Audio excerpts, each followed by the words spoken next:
अपराध की काली रात, भाग 1। सुनसान सड़क।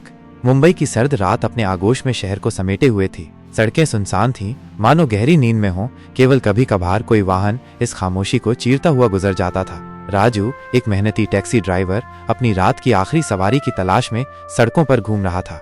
उसकी निगाहें हर गुजरते चेहरे पर टिकी थीं, उम्मीद की एक हल्की सी किरण लिए। तभी अंधेरे में डूबी एक सड़क के किनारे एक युवक ने हाथ हिलाकर उसकी टैक्सी को रोका।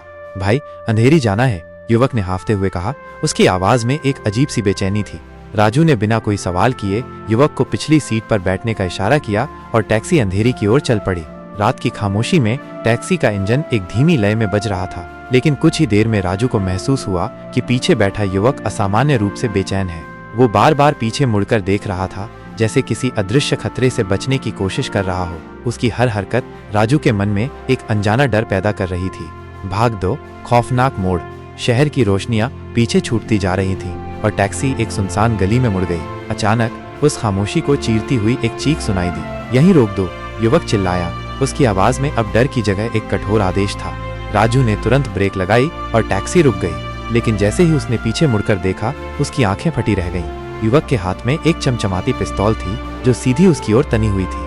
चुपचाप बाहर निकलो और जो कुछ भी तुम्हारे पास है सब मुझे दे दो, युवक ने गुस्से में कहा। उसकी आंखों में एक खतरनाक चमक थी। राजू का दिल तेजी से धड़कने लगा। वो बुरी तरह से घबरा गया था। बिना किसी विरोध के उसने अपनी जेब से सारे पैसे निकाले और डरते डरते युवक की ओर बढ़ा दिए।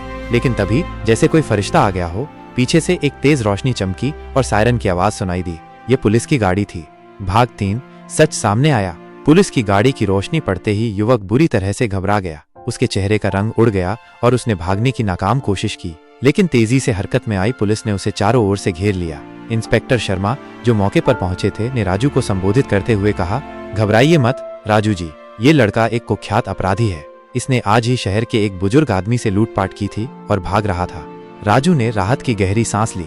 उसे अपनी जान बच जाने का विश्वास नहीं हो रहा था। पुलिस ने तुरंत उस अपराधी को गिरफ्तार कर लिया और उसे हवालात में बंद कर दिया।